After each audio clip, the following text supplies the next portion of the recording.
Just when we thought the dust had settled on Roloff Farms, a devastating new leak has completely shattered everything we thought we knew about the family feud.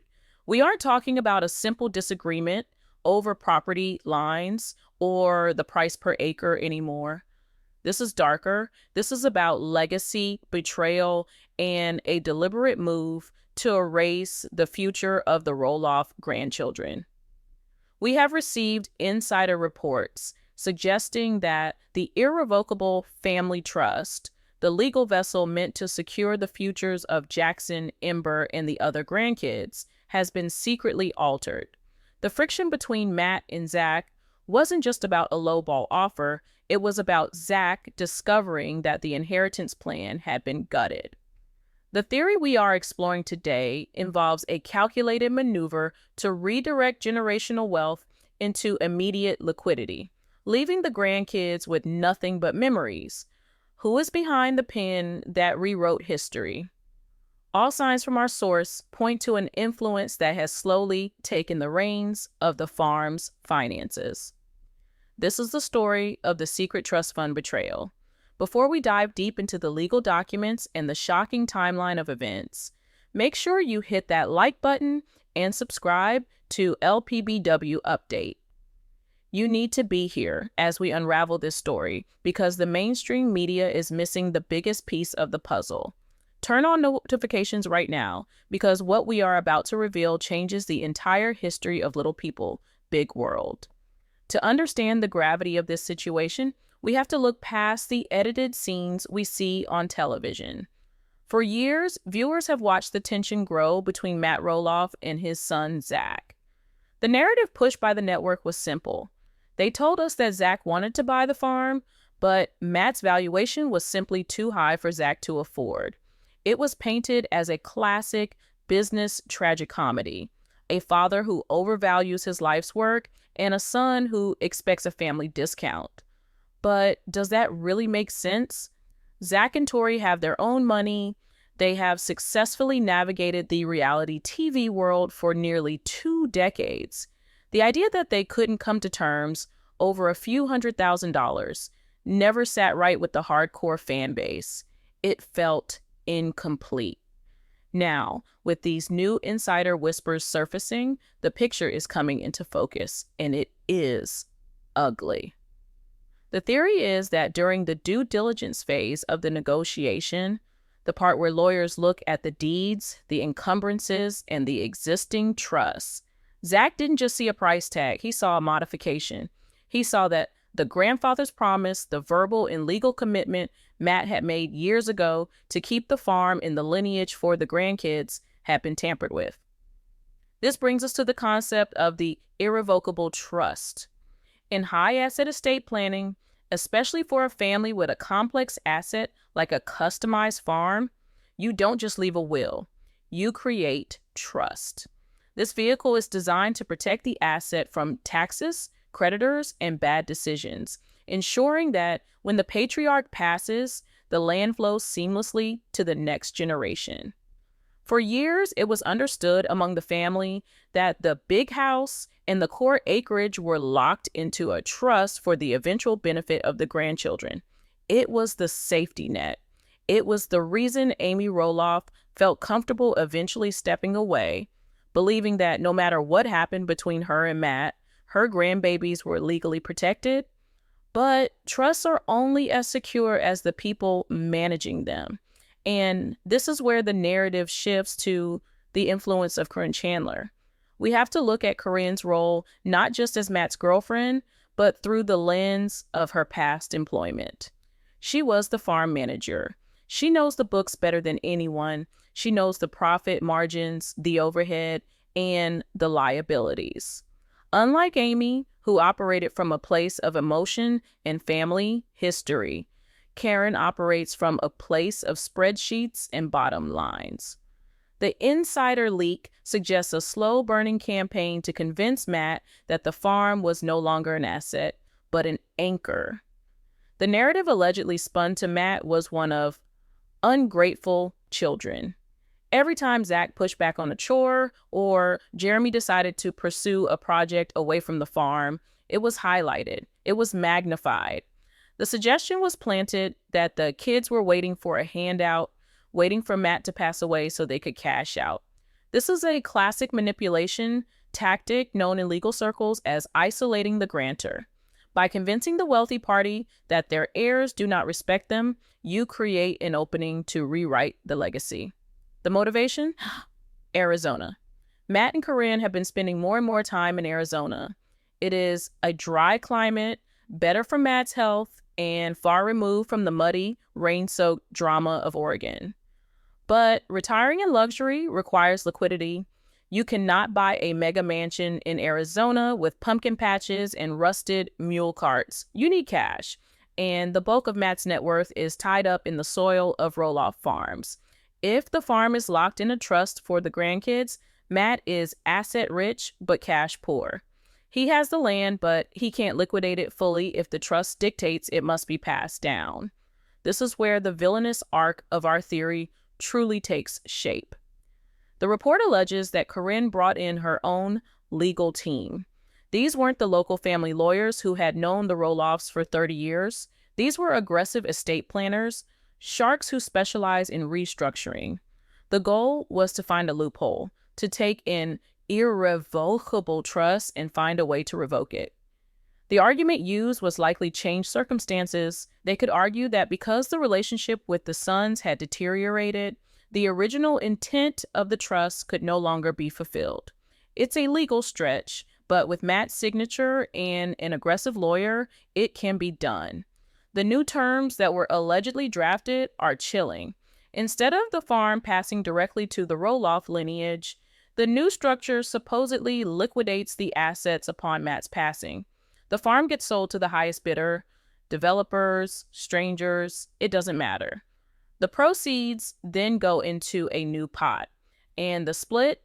The rumor is that 80% of those liquid assets are designated for CARYN's control and use to maintain her standard of living, bypassing the Roloff children and by extension, Jackson, Ember, Lila, and the rest. Imagine the betrayal.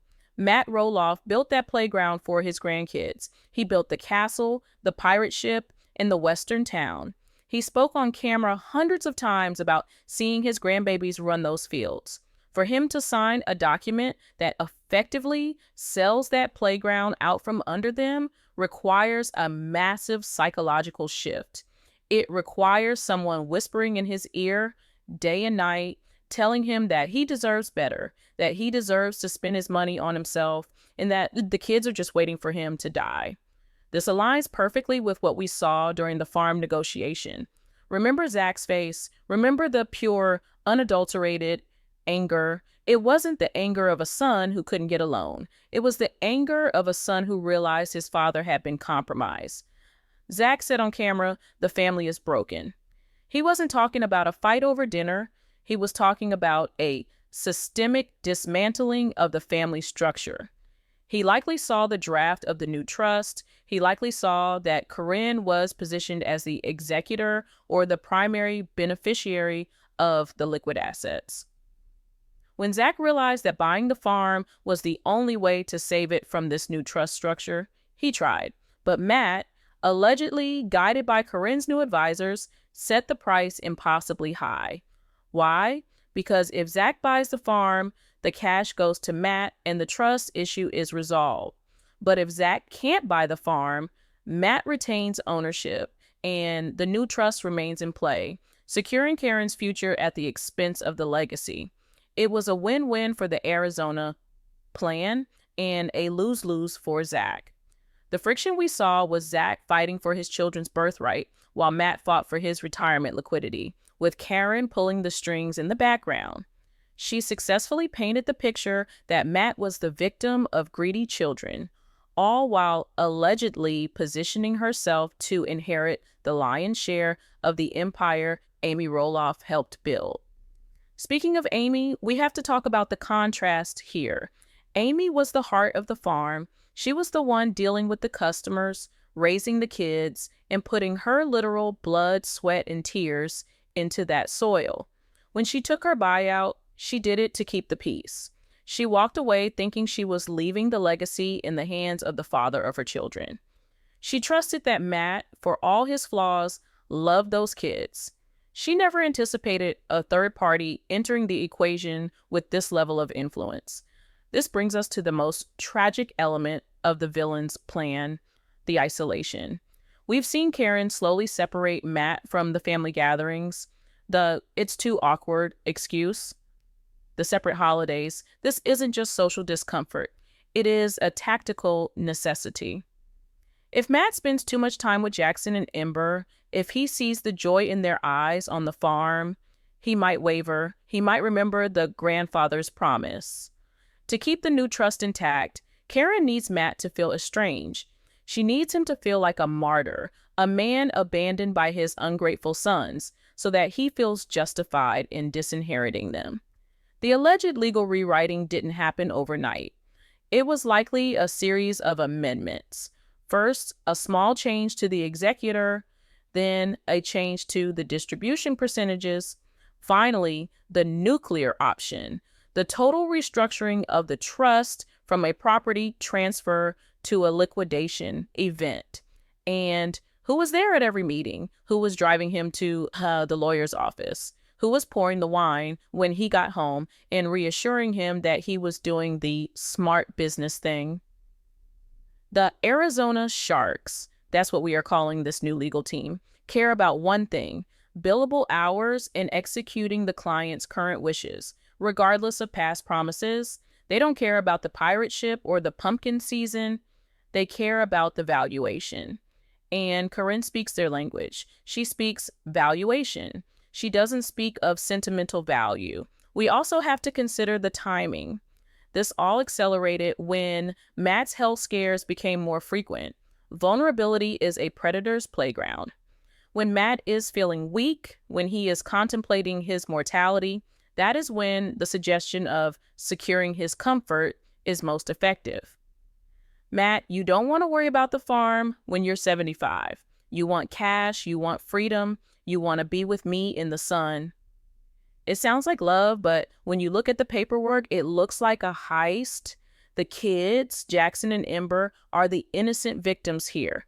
They don't know that their inheritance is being converted into plane tickets and patio furniture in Scottsdale. They just know that they don't see Grandpa as much anymore.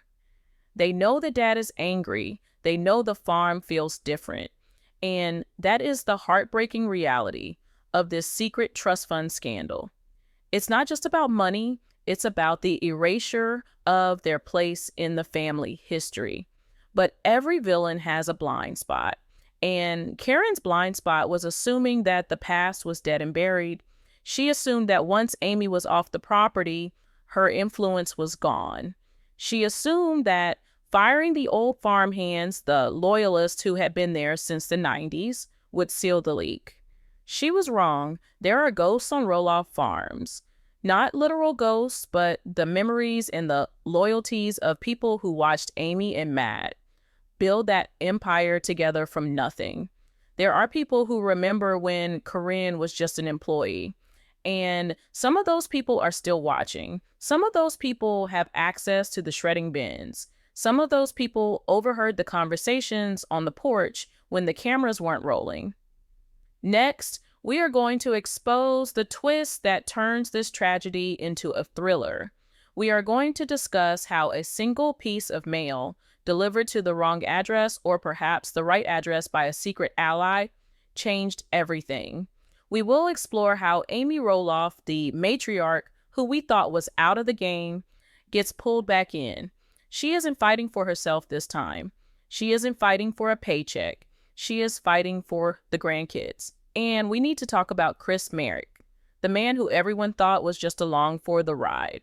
The nice guy, the real estate agent. Well, it turns out having a real estate agent on your side is very handy when you are investigating property fraud and trust law. Chris sees things Matt misses. Chris notices the security cameras. Chris notices the boundary lines. The setup is complete. The trust is allegedly altered. The villain thinks she has won. The sons are exiled. The grandkids are disinherited. but the resistance is forming. The turning point didn't happen with a bang. It happened with the distinct sound of a mail slot clicking open on a rainy Tuesday in Hillsborough. Amy Roloff has spent the last few years meticulously building a new life. A life of peace, cooking videos, and a happy marriage to Chris Marek. She stepped away from the chaos of the farm to preserve her sanity. But you can never truly walk away when your legacy is still held hostage on the other side of the property line. The letter that arrived that afternoon wasn't in a standard envelope. It was thick, hand-addressed, and had no return address. But the handwriting was familiar. It belonged to a man we will call the groundskeeper, a former loyal employee who had worked the pumpkin patch for 15 years before being unceremoniously fired last month. The official reason for his termination was budget cuts and restructuring, terms that sounded suspiciously corporate for a family farm. But the real reason, according to our insider theory, was that he saw too much. He was part of the old guard. He was Team Amy. And CARYN Chandler, in her quest to sanitize the farm of its past, needed him gone. But before he packed his truck and left the property for the last time, he did something brave.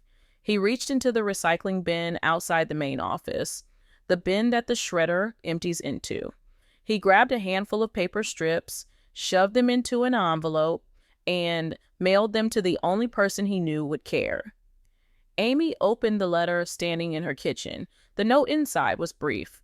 They are erasing everything. Check the dates. Protect the kids. When Amy poured the contents of the envelope onto the counter, it was a jigsaw puzzle of betrayal. Long strips of shredded legal documents. Most were illegible, just fragments of legalese. But Chris Marek, with his background in real estate and contracts, started moving the pieces around. He found a date. It was from just 3 weeks ago.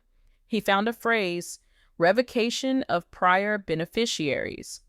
And then, the most chilling fragment of all, liquidate upon death. This wasn't just a rumor anymore. This was physical evidence. The grandfather's promise wasn't just being broken, it was being shredded. This moment triggered a transformation in Amy Roloff. We have seen her be patient. We have seen her be the bigger person for years, inviting Matt and CARYN to weddings, smiling through the awkwardness for the sake of the cameras. But that version of Amy died the moment she realized her grandchildren were being robbed. This is the rise of the matriarch. She wasn't fighting for her share. She already got her buyout. She was fighting for Jackson, Ember, and the future generations who couldn't fight for themselves.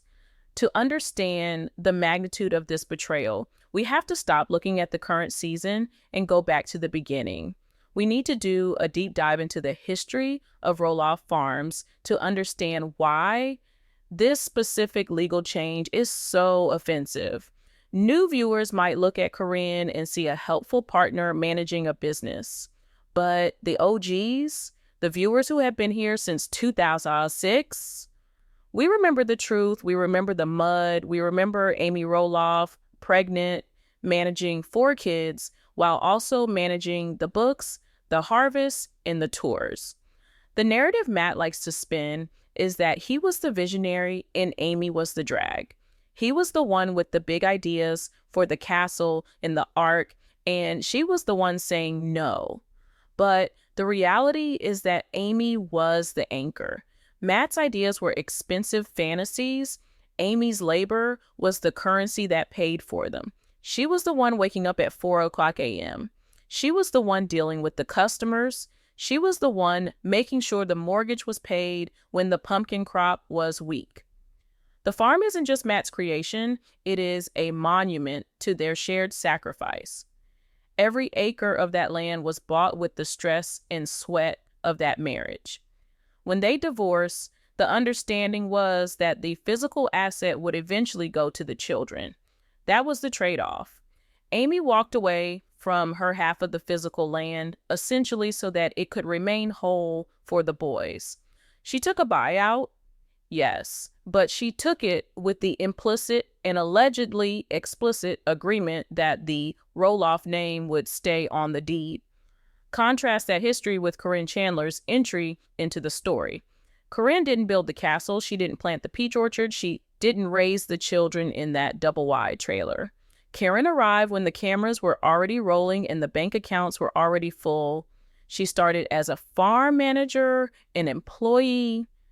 There is nothing wrong with that, but the power dynamic shift is where the undue influence theory takes root. We have spoken to legal experts who specialize in high net worth estate litigation, and they point to a specific pattern here. It is a textbook case of what they call the gatekeeper strategy. It starts with professional competence. The new partner makes themselves indispensable to the business. Matt, let me handle the payroll. Matt, you shouldn't be stressing about the vendors. Slowly, the original owner becomes dependent on the new partner for the day-to-day operations. Then comes the emotional isolation. The new partner points out the flaws in the children. Zach didn't say thank you for the tractor ride. Jeremy never calls unless he wants something. These small complaints are magnified until the father feels underappreciated by his own blood and validated only by the new partner. Finally, the legal pivot. This is the most dangerous phase. The new partner suggests that the old estate plan is outdated. They bring in new counsel, lawyers who have no loyalty to the family history, only to the current instruction. This is allegedly what happened with the Arizona Sharks we mentioned in the beginning. Let's break down the legal concept of undue influence because this is exactly what Amy and Chris are likely looking into. In estate law, you can challenge a trust modification if you can prove 4 elements. First, the testator, that's Matt, must be susceptible. Matt has had multiple back surgeries, neck surgeries, and health scares in the last 3 years. He is physically vulnerable and relies on assistance for mobility and daily tasks. That checks box 1. Second, there must be an opportunity to exert influence. CARYN lives with him. They travel together.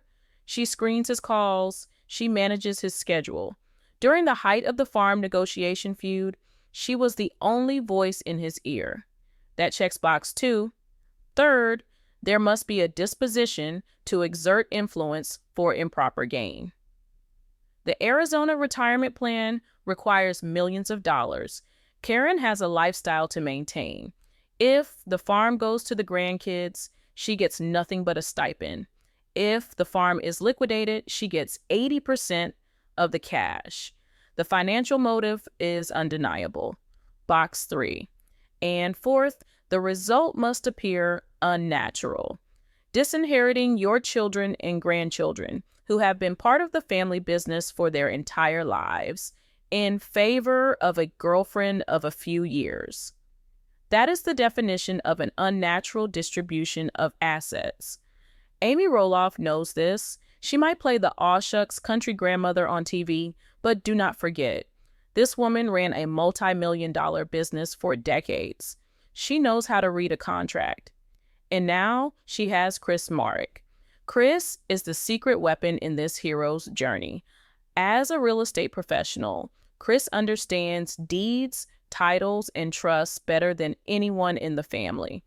While Matt and Zach were screaming at each other about emotions, Chris was likely looking at the county clerk's website. Public records can tell you a lot if you know where to look. We believe Chris started pulling the filings for Roloff Family Farms, LLC, and the associated trust entities. He likely noticed the dates of the amendments. He likely noticed that the notary used for the recent changes wasn't their usual family notary in Hillsborough, but someone from a firm in Scottsdale, Arizona. This confirms the jurisdiction of shopping. By moving the legal brain of the trust to Arizona, they are trying to escape the eyes of the Oregon family. It is a brilliant, devious move. But they made a mistake. They underestimated the paper trail. The insider leak suggests that Amy and Chris spent nights piecing together the timeline. They realized that every time Matt and Zach had a major blow-up, a new amendment was filed shortly after. The negotiation regarding the farm sale wasn't a negotiation at all. It was a theater. The decision to cut Zach out had allegedly already been made. Matt offered a price he knew Zach couldn't afford, $4 million for a portion of the land, specifically to force a rejection. Once Zach rejected the offer, Matt could go to the lawyers and say, "See, I tried, they didn't want it. Now we can proceed with the liquidation plan."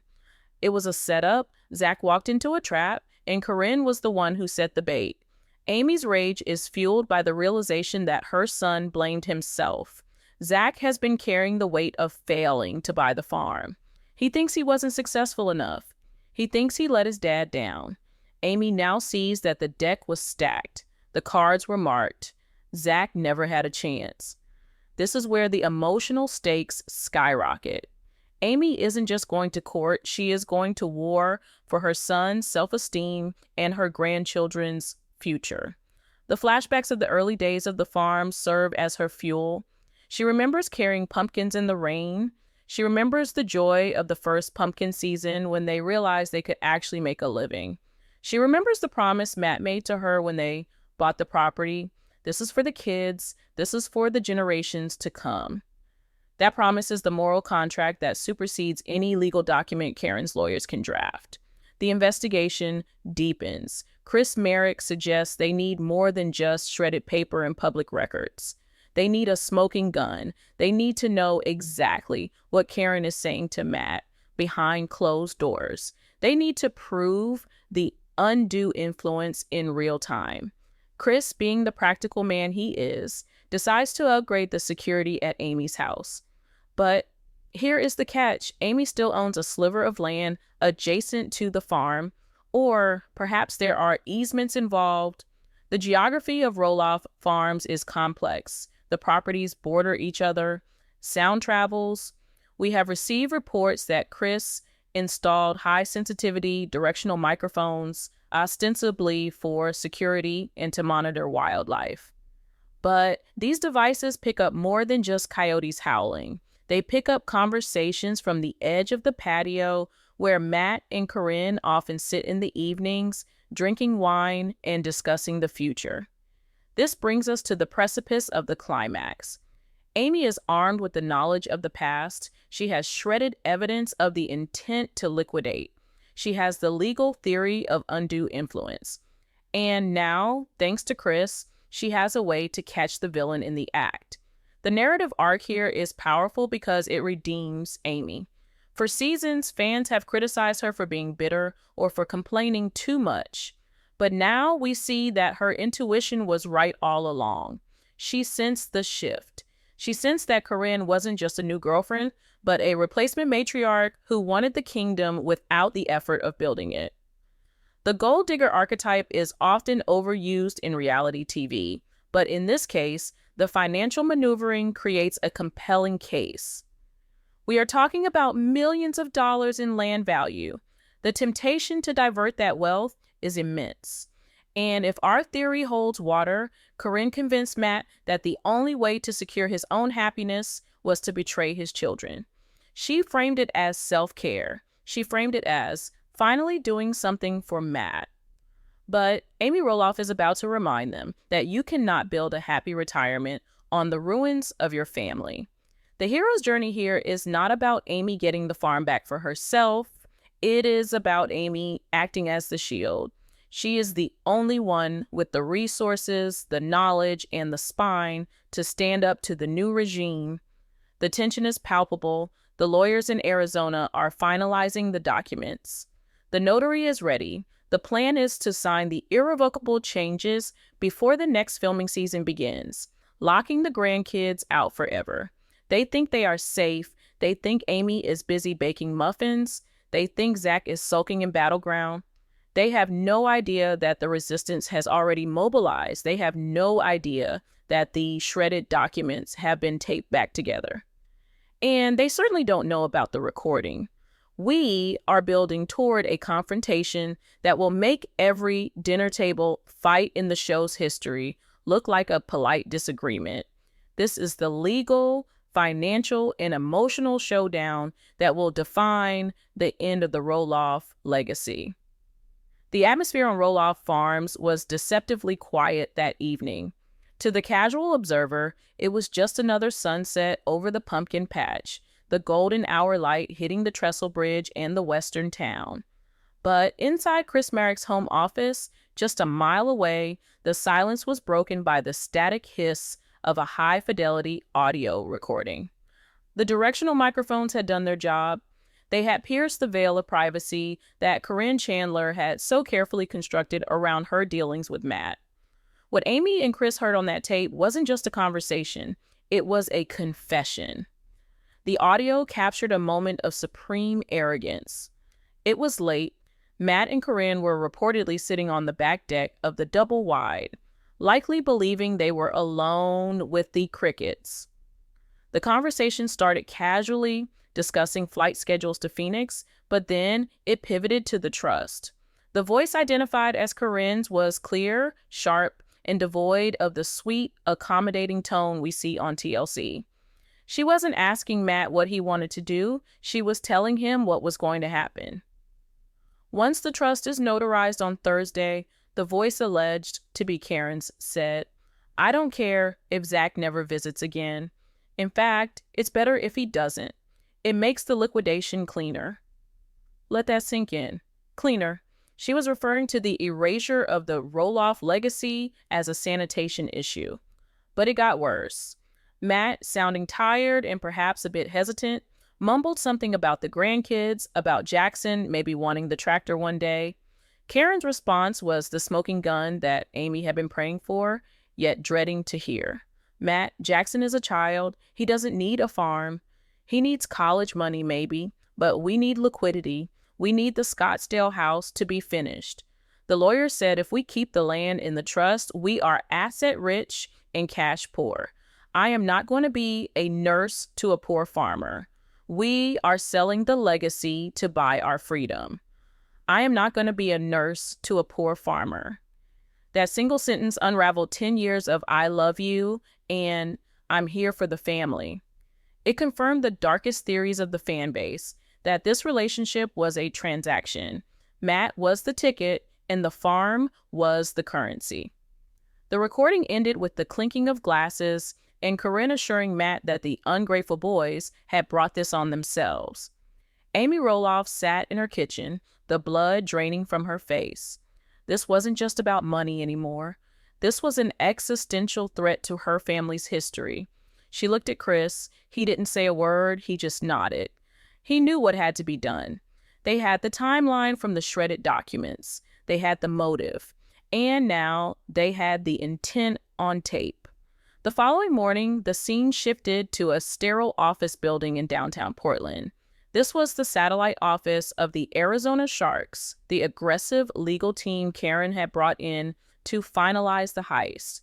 Matt and CARYN were there, likely sitting at a mahogany conference table, pens hovering over the irrevocable amendment that would strip the grandchildren of their birthright. The mood inside the room was likely celebratory. They were minutes away from sealing the deal. Then the door opened. It wasn't a knock, it was an entrance.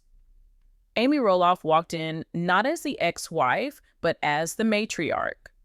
Flanked by Chris Marek, who carried a simple manila folder, she didn't scream, she didn't cry. She simply walked to the head of the table and placed the folder on top of the unsigned documents. The silence in that room must have been suffocating. Matt, looking confused, asked what she was doing there. CARYN, realizing her perimeter had been breached, likely tried to play the victim immediately, asking security to remove them. But Amy spoke 3 words that froze everyone in their chairs. "Play the tape." Chris didn't need a stereo. He placed his phone on the table and pressed play. The audio was crystal clear. "I don't care if Zach never visits again. I am not going to be a nurse to a poor farmer." CARYN's face reportedly went pale. The mask slipped. For the first time, Matt Roloff heard the truth. Not from a whisper in his ear during a vulnerable moment, but echoing off the walls of a lawyer's office in front of witnesses. He looked at CARYN, He looked at the woman who had convinced him that his children were the enemy. And in that recording, he heard the contempt she held, not just for his kids, but for him. She viewed him as a poor farmer without the liquidation. She viewed him as a burden she would only tolerate if the price was right. Amy didn't stop there. She opened the folder. Inside were the taped together shreds of the previous drafts. She laid out the timeline. You tried to hide it, she told them. You changed the notary. You moved the jurisdiction to Arizona. You claimed undue hardship to break the grandfather clause. But we know, and if you sign that paper today, I will file a lawsuit for undue influence and elder financial abuse before the ink is dry. I will tie this farm up in probate for the next 20 years. You will never see a dime of liquidity. You will spend your retirement in deposits, not Scottsdale. It was a masterstroke. Amy used the one thing CARYN wanted, speed and cash, against her. By threatening a decades-long legal battle, she made the quick liquidation impossible. She made the farm toxic. Matt Roloff is a stubborn man, but he is not stupid. He saw the trap he had walked into. He looked at the documents that would have disinherited his favorite people in the world, his grandbabies, and he saw them for what they were, a betrayal. The insider report says that Matt pushed the papers away. He didn't sign. He reportedly told the lawyers to leave the room. The confrontation that followed between Matt and CARYN is something we may never see on camera, but the fallout was immediate. The trust amendment was dead. The Arizona plan was stalled. But Amy wasn't finished. She knew that as long as Matt held the keys, this could happen again. She needed a permanent solution. She needed a checkmate. This leads us to the resolution, a move so bold it cemented Amy's status as the true hero of this saga. She didn't just block the bad deal. She funded the good one. Amy turned to Matt and made him an offer that would shame him into compliance. I am setting up a separate irrevocable trust today, she announced. I am putting in a significant portion of my own money I earned from my books, my speaking engagements, and my buyout. This trust is exclusively for Jackson, Ember, Lila, Bode, and the others. It is for their education and their future. Then came the challenge. I am protecting your legacy, Matt, because you were too weak to do it yourself. If you have any honor left, you will match my contribution and you will lock the remaining farm acreage into this new trust with an independent executor. No CARYN, no family drama. A third-party fiduciary who cares about the law, not the liquidity. Matt was cornered. If he refused, he would be publicly exposed as the man who wouldn't match his ex-wife's generosity for his own grandkids. If he agreed, he would have to defy CARYN completely. He agreed. The resolution of this secret trust fund drama is bittersweet. The family is not magically healed. The scars between Zach and Matt are deep, and hearing that tape, which Amy likely shared with Zach privately, confirmed Zach's worst fears. He was right to be angry. He was right to walk away. But there is a sense of vindication. The gaslighting is over. Zach knows he wasn't crazy. He was being targeted. CARYN's arc ends in a frantic attempt at damage control. We are seeing the PR spin now. The sources claim she never wanted the money, that she was just looking out for Matt's best interests. But the damage is done. The trust is locked. The independent executor has been appointed. The liquidity she was counting on has been frozen back into the Oregon mud. The farm is safe, not because Matt was wise, but because Amy was vigilant. The grandkids will get their inheritance. It might not be the entire farm. Parts of it may still be sold to settle debts, but the core value, the nest egg, is protected in a vault that CARYN Chandler cannot access. As the dust settles, we see a new dynamic emerging. Amy and Chris have stepped back, their mission accomplished. They aren't trying to run the farm, they just wanted to save the future. Matt is reportedly spending more time alone, reflecting on how close he came to losing everything that actually mattered for a house in the desert.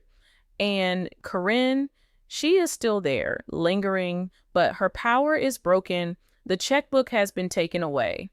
This story teaches us that in the world of high-stakes reality TV wealth, nothing is as it seems. The smiling faces at the pumpkin patch often hide sharp knives in the boardroom. But it also teaches us that a mother's instinct is a force of nature. Amy Roloff didn't need a law degree to see the truth. She just needed to look at her grandkids and decide that nobody, not an ex-husband and certainly not his girlfriend, was going to steal their future. But this investigation isn't over.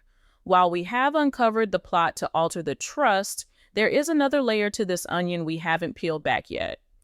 During our deep dive into the Arizona Sharks and the financial restructuring, we stumbled upon something else, something in CARYN's past. We found financial records from before she met Matt Roloff. We found bankruptcy filings, previous employment disputes, and a pattern of behavior that suggests this wasn't her first time trying to insert herself into a wealthy family's estate. We are currently verifying these documents. We are talking to former employers. We are digging into the court records in 2 other states. If you thought The Secret Trust was shocking, wait until you see the CARYN Chronicles. We are building a case that proves this was a long con, years in the making. You do not want to miss this series. We are going to show the receipts, we are going to show the numbers, and we are going to ask the question, was Matt Roloff the target from day one? Make sure you are subscribed to LPBW Update. Hit that notification bell right now. The mainstream media is afraid to touch this story, but we are not.